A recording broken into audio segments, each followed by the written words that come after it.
je refuse, et je le dis à la personne qui vient de prendre la parole sur votre plateau, on ne peut pas faire un amalgame entre les anti-pass et les anti-vax. Moi, je suis moi-même vacciné, je suis pour la vaccination, je suis un élu responsable, je suis un modéré, mais je suis totalement opposé au pass sanitaire, à sa généralisation. Et au Sénat, même les membres du gouvernement ont reconnu l'atteinte grave aux libertés publiques. La défenseur des droits, la CNIL, le Conseil d'État ont montré que des libertés publiques essentielles sont atteintes avec la mise en place de ce pass sanitaire.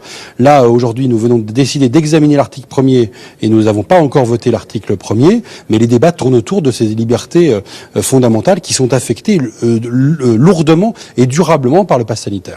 Je crois vraiment que l'urgence de santé publique dans notre pays, c'est la vaccination des personnes porteuses de comorbidité et des personnes âgées. Aujourd'hui, nous avons encore au-delà de 65 ans et dans les personnes porteuses de comorbidité, notamment des personnes souffrant d'obésité, énormément de gens qui ne sont pas vaccinés. Donc il faut aller vers ces personnes. Elles ne sont pas tous anti-vax. Elles sont parfois dubitatives, parfois elles n'ont pas eu d'occasion d'être vaccinées. Le rôle d'une politique de santé publique, c'est pas de contraindre la liberté de tout un peuple, mais c'est bien d'aller vers les personnes qui ont le plus besoin d'être vaccinées. Encore une fois, on est un des seuls pays au monde à mettre en place et à cette ampleur ce pass sanitaire. Il est gravement attentatoire aux libertés publiques.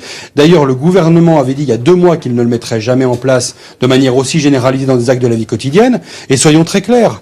D'une part, les vaccinés sont protégés et ce sont les non-vaccinés qui ne le sont pas. Et d'autre part, les non-vaccinés continueront d'avoir une vie sociale. Même si on les interdit d'aller au restaurant, au bistrot ou au théâtre, ils continueront d'avoir une vie sociale parce qu'on est l'été et qu'ils peuvent se voir, se rencontrer. Et donc on aura un risque de contamination qui sera toujours permanent. Donc je pense qu'en plus de ça, le pass sanitaire est inefficace.